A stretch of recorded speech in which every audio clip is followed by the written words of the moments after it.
We played Notre Dame a couple times in South Bend. Got pretty cold. We played Colorado. I remember my sophomore we played Colorado. I think it was in the teens, temperature-wise, and obviously the wind chill was a little bit colder than that, and there was snow. So, I've been used to that.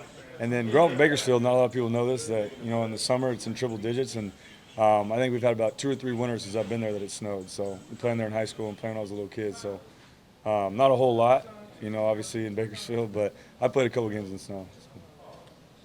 Hugh Jackson said that there's really nothing you can do in practice to prepare for that type of stuff. But, as a quarterback and just having the awareness that that's something you're going to have to deal with, I guess, how do you prepare for it? Yeah, I mean, it's obviously the weather's a factor that you can't control. But yeah, I mean, stuff I used to do in college, we try different things. Maybe get your hand cold before you throw or do something like that. But it is impossible, to really simulate what the weather's going to be like, the wind, the snow, the rain, whatever it may be.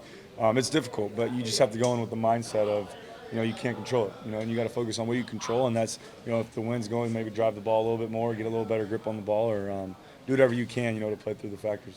Are you at the stage of the season or your development where you feel you have to push the envelope a little bit, take more chances? Yeah, I think just each week, obviously, I've been learning more and more and getting more comfortable, with the guys and the offense and everything. And, yeah, I mean, obviously, as a quarterback, you want to take more chances. You want to get the ball downfield. You want to be able to extend drives, but at the same time, be smart with the football and keep it in your possession. But, yeah, I mean, you have to find a happy medium of that. You got to protect the football, but at the same time, you have to take some shots, take some chances. And that's something, as continue to grow in this offense and with these guys, is something I'm going to continue to do more. Now, how closely can you quantify how big the windows were in college to what size the windows are now? Yeah, I mean, obviously guys are faster in the NFL and they're quicker and they move around and get the football a little bit quicker. But, a lot of that's on you in a sense of, knowing when to throw the ball, knowing where to throw the ball, knowing pre-snap, where to go with the football, and that helps a ton with anticipation and getting the ball out on time and no hesitation, obviously, because if you hesitate, the window's going to close like that, so you have to anticipate and be ready to go and know where to go with the football. But, yeah, I mean, to your point, guys are a lot faster in the NFL. You just got to get it out a little bit quicker. Cody, obviously we talked to you after the game Thursday night, but Coach Q has said that he met with you and talked to you since then. And so how have you kind of, after having a few days, have you processed, being pulled and kind of where are you at mentally now? Yeah, I mean, I've moved on from it, obviously, and it's a new week and something to learn from. And, like I said, just gets you motivated and want to do better and not let that, happen again and do everything you can. But I moved on from it. My main focus right now is Pittsburgh and getting ready for this game and, going out there and having a great week of practice. These guys have came back and, done a great job this week of rallying around me and helping me out, getting me back out there. And it's been great. And Josh and Robert and everyone, has really helped me out a ton too. So I'm very fortunate, to have the guys I do on this team, to be there and help me out. But, yeah, I mean, it's something that you want to improve on and you don't want to happen. So you got to, move on and do better. How quickly were you able to just brush it off? I mean, it's obviously after the game, you kind of have a little bit of a 24-hour rule or something where, that night it upsets you and the next day. But you got to move on. Like I said, you can't let it, stick in your head. You can't let it continue to bother you or else that's what you're going to think about. So for me, when I came back, throughout the weekend, we had the weekend off and came in a couple times and just started on Pittsburgh and completely just moved on from it, But at the same time, you learn from it, and things that, watching that film against Baltimore, things that I wish, I could have done better, different things like that. Is something that you want to move on from, but at the same time carry with you to learn from. When you get pulled from the previous game and you go into the next game, do you worry at all that it's going to happen again? No, you can't. You can't play like that. You can't play scared. You can't play timid. You have to go out and focus on that next moment, that next game, that next play, and you got to improve on it. And that's something that I've really emphasized this week. Was we had third down again today and did some yesterday and put a lot of emphasis on that and made sure I had everything down right and all the calls, all the different things we're going to do on third down. I wanted to have it down perfectly. So I felt very comfortable going into the week and even though I've been doing that the last couple of weeks, just a little bit more. You can always find somewhere to improve a little bit more.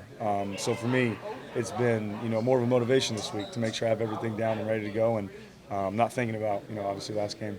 As much as you can or want to, can you share what you took away from that discussion with you? Yeah. I mean, just obviously it's something that you got to learn from.